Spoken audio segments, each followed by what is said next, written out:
Hi all, good afternoon. നമ്മളിന്ന് second ഇയറിൽ ഒരു ഇലക്റ്റീവ് ആണ് സ്കൂൾ സൈക്കോളജി. അത് സ്റ്റാർട്ട് ചെയ്യാണ്. BPCS 184 school psychology. വളരെ കുറച്ച് ചാപ്റ്റേഴ്സ് വരുന്നുള്ളൂ. തോന്നുന്നു 9 ചാപ്റ്റേഴ്സ് വരുന്നുള്ളൂ. അപ്പൊ അതിൽ തന്നെ റിപ്പീറ്റഡ് ആയിട്ടുള്ള ക്വസ്റ്റ്യൻസ് നമുക്ക് ഒരുപാട് എക്സ്പെക്ട് ചെയ്യാം. ഇമ്പോർട്ടന്റ് ആയിട്ടുള്ളത് മാത്രം പഠിച്ചാലും നല്ല രീതിക്ക് എക്സാം അറ്റൻഡ് ചെയ്യാനായിട്ട് പറ്റും. നമ്മുടെ ഡെവലപ്മെന്റൽ സൈക്കോളജിയിൽ പഠിക്കുന്ന കുറെ കാര്യങ്ങൾ ഈ ഒരു ചാപ്റ്ററിലും കൂടെ പഠിക്കുന്നുണ്ട്. അപ്പൊ അതുകൊണ്ട് ഏതെങ്കിലും ഒന്ന് നന്നായി പഠിച്ചു കഴിഞ്ഞാൽ രണ്ടിലും കൂടെ എഴുതാനായിട്ട് പറ്റും. അതേ സാധനങ്ങൾ തന്നെയാണ് ഇതിൽ കുറെ പഠിക്കുന്നത്. ഡിസോർഡേഴ്സ് പഠിക്കുന്നുണ്ട്, പിന്നെ ഡെവലപ്മെന്റൽ സ്റ്റേജസ്, അങ്ങനെയുള്ള കുറെ കാര്യങ്ങളൊക്കെ ഇതിലും കൂടെ പഠിക്കുന്നുണ്ട്. അപ്പൊ ഡെവലപ്മെന്റൽ സൈക്കോളജി നന്നായി പഠിച്ച ഒരാൾക്ക് സ്കൂൾ സൈക്കോളജി ഭയങ്കര എളുപ്പമായിരിക്കും. അപ്പൊ നമുക്ക് ചാപ്റ്ററിലേക്ക് പോവാം. പറഞ്ഞു തരാം.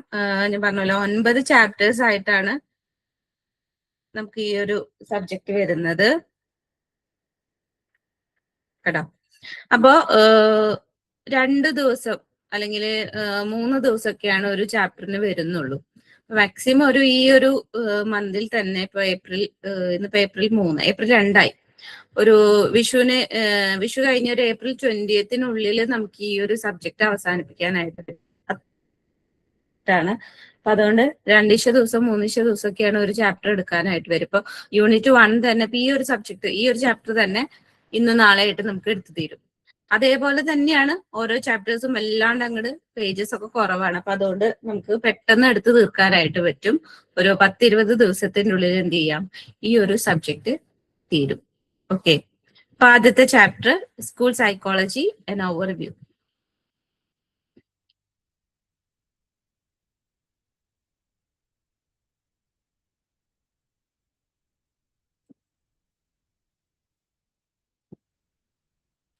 Defining school psychology.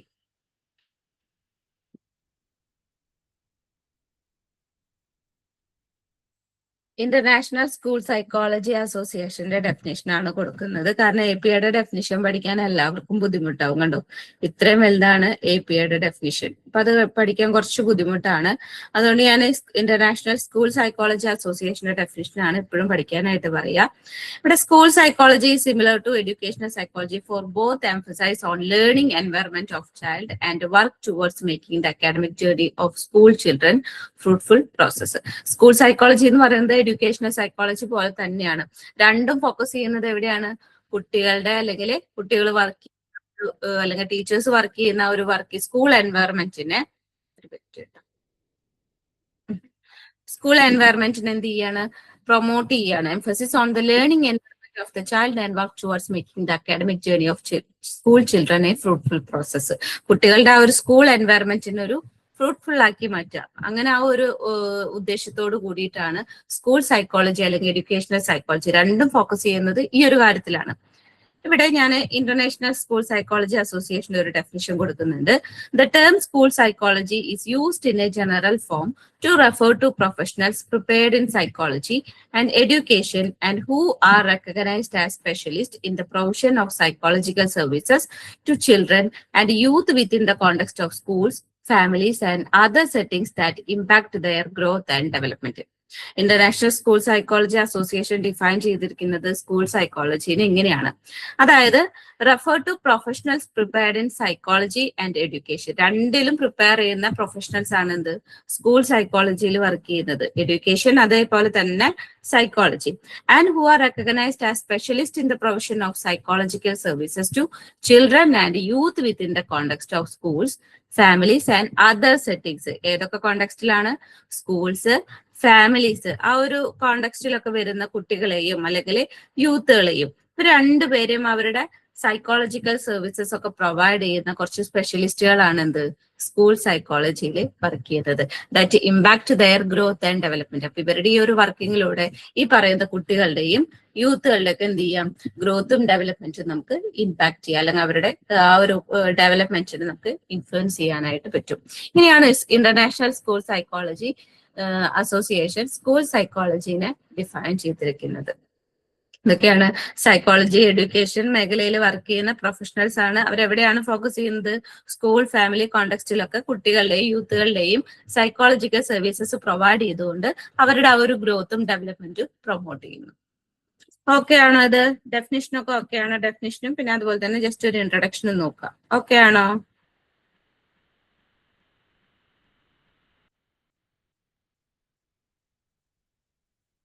ഇനി അടുത്തതാണ് need and relevance of school psychology. School സൈക്കോളജിയുടെ ആവശ്യകത എന്താണ്?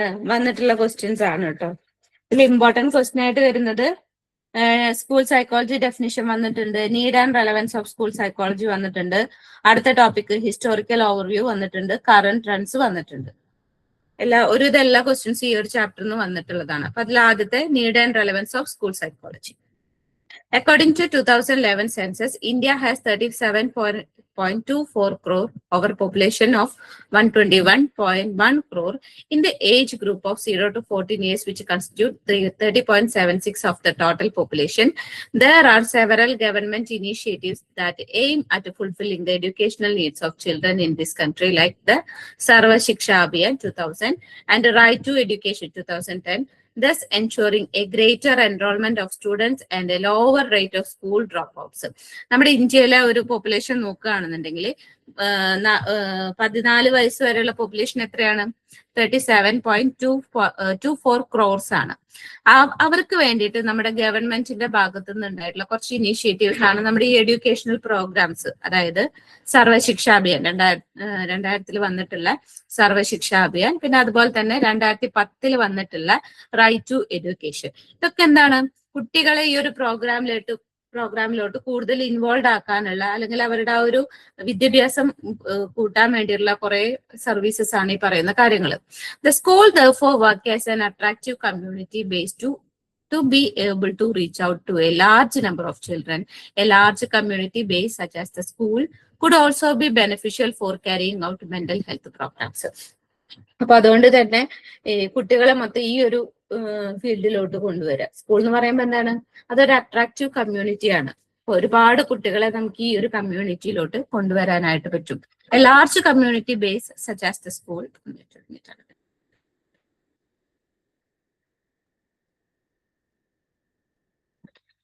A large community base such as the school could also be beneficial for carrying out mental health programs. അപ്പൊ ഈ ഒരു ലാർജ് കമ്മ്യൂണിറ്റി, അതായത് ഈ സ്കൂൾ പോലെയുള്ള ഒരു ലാർജ് കമ്മ്യൂണിറ്റി കൊണ്ട് നമുക്ക് എന്ത് ചെയ്യാം? ഈ കുട്ടികളുടെ അല്ലെങ്കിൽ അവർക്ക് വേണ്ടിയിട്ടുള്ള മെന്റൽ ഹെൽത്ത് പ്രോഗ്രാംസ് കൂടെ നമുക്ക് ബെനിഫിറ്റ്സ്, അത് അവർക്ക് കുറച്ചുകൂടി ഉപകാരപ്രദമായിട്ടുള്ള മെന്റൽ ഹെൽത്ത് പ്രോഗ്രാംസ് കൂടെ നമുക്ക് സ്കൂളുകളിൽ നടത്താനായിട്ട് പറ്റും. അല്ലെ, ഇപ്പൊ പഠനം മാത്രമല്ല, വേറെ ഒരുപാട് പ്രോഗ്രാംസ് സ്കൂളുകളിൽ നടത്തുന്നുണ്ട്. ഈ പറഞ്ഞ പോലെ തന്നെ സ്പോർട്സ്, അത് അതിൻ്റെതായിട്ടുള്ള വഴിക്ക് അത് നടക്കുന്നുണ്ട്. പിന്നെ അതുപോലെ തന്നെ ആപ്റ്റിറ്റ്യൂഡ് ടെസ്റ്റുകൾ, പിന്നെ ചെസ്, അങ്ങനെയുള്ള കുറെ ബുദ്ധിപരമായിട്ട് അല്ലെങ്കിൽ മെന്റൽ ഹെൽത്ത് പ്രോഗ്രാംസ് റിലേറ്റഡ് ആയിട്ടുള്ള ഒരുപാട് ബെനിഫിറ്റ്സ് കൊടുക്കുന്ന കുറെ പ്രോഗ്രാംസ് എന്ത് ചെയ്യുന്നുണ്ട്? ഈ സ്കൂൾ പോലെയുള്ള ലാർജ് കമ്മ്യൂണിറ്റികളിൽ പ്രൊവൈഡ് ചെയ്യുന്നുണ്ട്.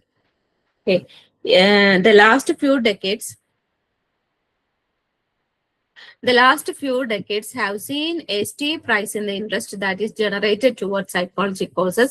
More schools have also started offering psychology at the higher secondary level. അപ്പൊ ഈ അടുത്തിടെ നോക്കുകയാണെന്നുണ്ടെങ്കിൽ ഒരുപാട് സ്കൂളുകൾ എന്ത് ചെയ്യുന്നുണ്ട്? ഹയർ സെക്കൻഡറി ലെവലില് plus two, plus one, plus two ലെവലിലൊക്കെ സൈക്കോളജി കോഴ്സുകൾ ഓഫർ ചെയ്യുന്നുണ്ട്. In college course, however, there has been a pattern in subject selection that remains unchanged for decades.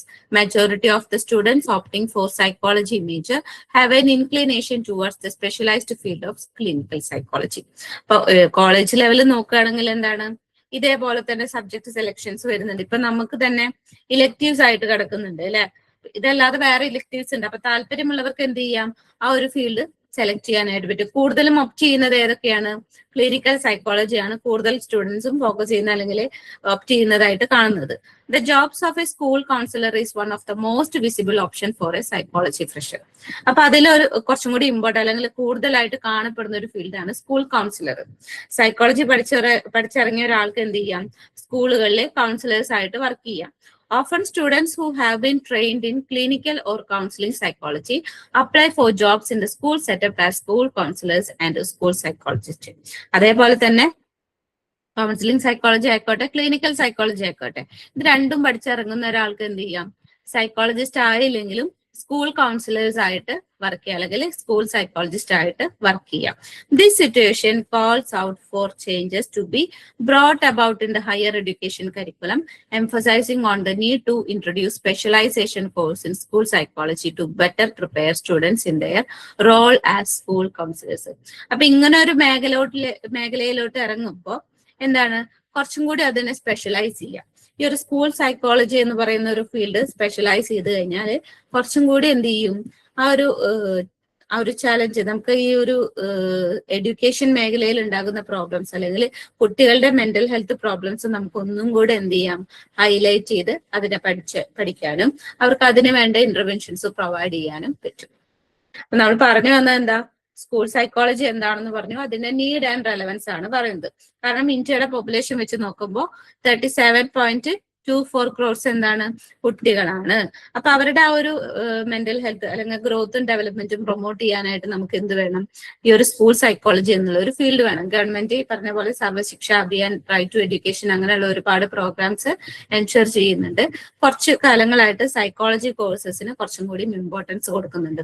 ഒരുപാട് സ്കൂളുകളിൽ ഹയർ സെക്കൻഡറി ലെവൽസിൽ സൈക്കോളജി കോഴ്സസ് വരുന്നുണ്ട്.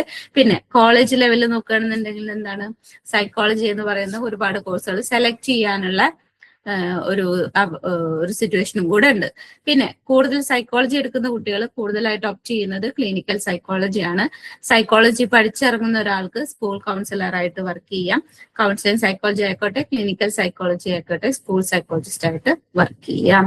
ഇതിന് കുറച്ചും കൂടി ഇമ്പോർട്ടൻസ് കൊടുക്കുക, അല്ലെങ്കിൽ ഹയർ എഡ്യൂക്കേഷൻ കരിക്കുലൊക്കെ നോക്കുകയാണെന്നുണ്ടെങ്കിൽ കൂടുതൽ സ്പെഷ്യലൈസ് ചെയ്യുക. സ്കൂൾ സൈക്കോളജി സ്പെഷ്യലൈസ് ചെയ്ത് കഴിഞ്ഞാൽ കുറച്ചും കൂടി ആ ഒരു റോൾ കുറച്ചും കൂടി എന്ത് ചെയ്യാം നമുക്ക്, അല്ലെങ്കിൽ ആ ഒരു റോൾ കുറച്ചും കൂടി നമുക്ക് ബെറ്റർ ആക്കിയിട്ട് മാറ്റും. ഓക്കെ ആണോ? അപ്പൊ നീഡ് ആൻഡ് റെലവൻസ് ഓക്കെ ആണോ?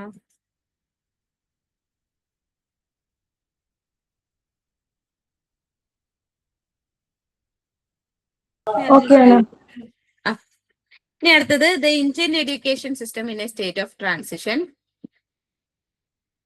അതിൽ തന്നെ വരുന്നതാണ് കേട്ടോ. ഇത് നോക്കിയാൽ മതി. ഓക്കെ, present times നോക്കിയാൽ മതി. In the present times there have been many changes, like for example in the COVID-19 situation, that have greatly impacted the education sector, forcing all the schools and colleges to go for online teaching and learning. നമുക്കറിയാലേ, present times നോക്കുകയാണ് അല്ലെങ്കിൽ ആ ഒരു കോവിഡിന്റെ ആ ഒരു situation നോക്കുകയാണെന്നുണ്ടെങ്കിൽ education സെക്ടറിൽ കൂടുതലായിട്ട് എന്തായിരുന്നു, ഓൺലൈൻ ടീച്ചിങ്, ഓൺലൈൻ ലേണിംഗ് അല്ലെ. ഇപ്പൊ ഒരുപാട് കാര്യങ്ങൾ ആ ഒരു എന്താണ് പഠന മേഖല മൊത്തം ഓൺലൈൻ ആക്കിയിട്ട് മാറ്റി. Now set of issues are likely to arise owing to the forced home schooling for almost a whole academic year for the children. ഒരു അക്കാഡമിക് ഇയർ ഫുള്ളായിട്ട് എന്തായി, വീട്ടിലിരുന്ന് പഠിക്കുക അല്ലെ, ഹോം സ്കൂളിംഗ് ആയിരുന്നു, നിർബന്ധമാക്കിയിട്ടുള്ള ഒരു സിറ്റുവേഷൻ ആയിരുന്നു അന്ന് ഉണ്ടായിരുന്നത്. Along with the school teachers, the school psychologists will have to be more aware for new variants of behavioral patterns in students that are likely to emerge post COVID-19 when the schools resume to offline schooling. അപ്പൊ അതിനുശേഷം offline schooling ആക്കിയപ്പോൾ online schooling എന്നുള്ള ഒരു രണ്ടര വർഷത്തോളം online schooling ആയിരുന്നു. അത് കഴിഞ്ഞ് offline schooling എന്നുള്ള ഒരു സ്റ്റേജിലോട്ട് വന്നപ്പോ എന്തായി, സ്കൂൾ ടീച്ചേഴ്സിനെ പോലെ തന്നെ സ്കൂൾ സൈക്കോളജിസ്റ്റ് കുറച്ചും കൂടി അവെയർ ആവേണ്ട ഒരു സിറ്റുവേഷൻ വന്നു. കാരണം കുട്ടികളുടെ ബിഹേവിയറൽ പാറ്റേൺസ് ഭയങ്കര ഡിഫറെന്റ് ആയിരുന്നു. ഒരുപാട് വേരിയൻസ് നമുക്ക് അതിൽ കാണാൻ പറ്റി. കാരണം എന്താ, ഫുൾ ടൈം സ്കൂളിലായിരുന്നു, ഫോൺ അഡിക്റ്റഡ് ആയിട്ടുള്ള കുട്ടികളുണ്ട്, പുസ്തകം തീരെ എടുക്കാതെ ഫോണിൽ മാത്രം നോക്കിയിരിക്കുന്നവർ, അല്ലെങ്കിൽ ഒരു എക്സാം അറ്റൻഡ് ചെയ്ത് കഴിഞ്ഞാൽ പഠിക്കാൻ പറ്റാത്ത കുട്ടികൾ, അങ്ങനെ ഒരുപാട് സ്കൂൾ സ്റ്റുഡൻസിൽ ഒരുപാട് ബിഹേവിയറൽ പാറ്റേൺസ് നമ്മൾ ഡിഫറൻസ് ആയിട്ട് കണ്ടിട്ടുണ്ട്. Also as we come to rely more heavily on the online platform for service delivery, accessibility to mental health services will have a new experience. The success of online counseling and or therapy services can help break the barriers to stigma that prevented many students to approach the school counselors during the school hours. അപ്പൊ അന്നത്തെ ഒരു സിറ്റുവേഷനിൽ കണ്ട എന്താന്ന് വെച്ച് കഴിഞ്ഞാല് ഒരുപാട് കുട്ടികളെ നമുക്ക് എന്ത് ചെയ്യേണ്ടി വന്നിട്ടുണ്ട്, കൗൺസിലിംഗ് പ്രൊവൈഡ് ചെയ്യേണ്ടതായിട്ട് വന്നിട്ടുണ്ട്, അത് സ്കൂൾ ഹവേഴ്സിൽ തന്നെ.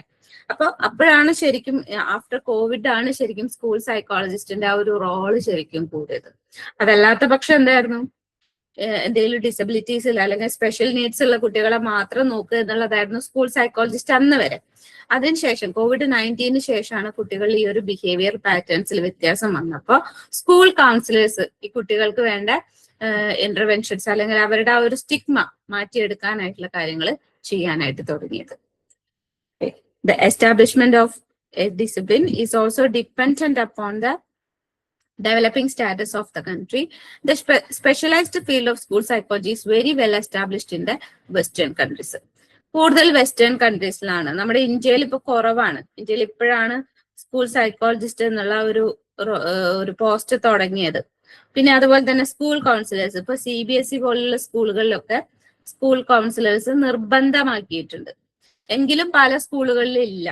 ഇപ്പൊ ഗവൺമെന്റ് സ്കൂളുകളായിക്കോട്ടെ അല്ലെങ്കിൽ എയ്ഡഡ് ആയിക്കോട്ടെ, നോൺ ഗവൺമെന്റിൽ ഏതായ പ്രൈവറ്റ് സ്കൂൾ ആയാലും സ്കൂൾ സൈക്കോളജിസ്റ്റ് എന്നുള്ളൊരു പോസ്റ്റ് ശരിക്കും ഇപ്പൊ ചില സ്കൂളുകളിലൊക്കെ വന്നു തുടങ്ങിയിട്ടുണ്ട്. CBSE എല്ലാ സ്കൂളുകളിലും ഇപ്പൊ സ്കൂൾ കൗൺസിലേഴ്സ് നിർബന്ധമാക്കിയിട്ട് തുടങ്ങിയിട്ടുണ്ട്. അപ്പൊ ഈ ഒരു ഡിസിപ്ലിന്റെ എസ്റ്റാബ്ലിഷ്മെന്റ് എന്ന് പറയുന്നത് എന്താണ്? ഒരു കൺട്രിയുടെ ഡെവലപ്പിംഗ് സ്റ്റാറ്റസ് വെച്ചിരിക്കും. അതിനനുസരിച്ചിട്ടായിരിക്കും ഈ ഒരു ഡിസിപ്ലിന്റെ എസ്റ്റാബ്ലിഷ്മെന്റ്. വെസ്റ്റേൺ കൺട്രീസ് നോക്കുകയാണെന്നുണ്ടെങ്കിൽ അവിടെ സ്കൂൾ സൈക്കോളജി എന്നുള്ള ഒരു ഫീൽഡ് വളരെ എസ്റ്റാബ്ലിഷ്ഡ് ആണ്. With well structured training programme, specialised academic courses and licence to practise. അവർക്ക് എന്തുണ്ട്? അതിന് വേണ്ടിയിട്ടുള്ള സ്ട്രക്ചേർഡ് ആയിട്ടുള്ള ട്രെയിനിങ് പ്രോഗ്രാംസ് ഉണ്ട്, സ്പെഷ്യലൈസ്ഡ് ആയിട്ടുള്ള അക്കാഡമിക് കോഴ്സസ് ഉണ്ട്, അവർക്ക് പ്രാക്ടീസ് ചെയ്യാനുള്ള ലൈസൻസ് ഒക്കെ ഉണ്ട്. പ്രാക്ടീസ് ചെയ്യണമെങ്കിൽ എന്ത് വേണം? ലൈസൻസ് നിർബന്ധമാണ്. In India, the issue of licensing remains pending for all other specialisation of psychology except clinical psychology. നമ്മുടെ ഇന്ത്യയിൽ ക്ലിനിക്കൽ സൈക്കോളജിക്ക് മാത്രമാണ് എന്ത് ലൈസൻസ് നിർബന്ധമാക്കിയിട്ടുള്ളത്. അതായത് നമ്മുടെ RCAയുടെ ലൈസൻസ് നിർബന്ധമാക്കിയിട്ടുള്ളത് ക്ലിനിക്കൽ സൈക്കോളജിക്ക് മാത്രമാണ്. കൗൺസിലിംഗ് സൈക്കോളജിക്ക് വേണമെന്നില്ല.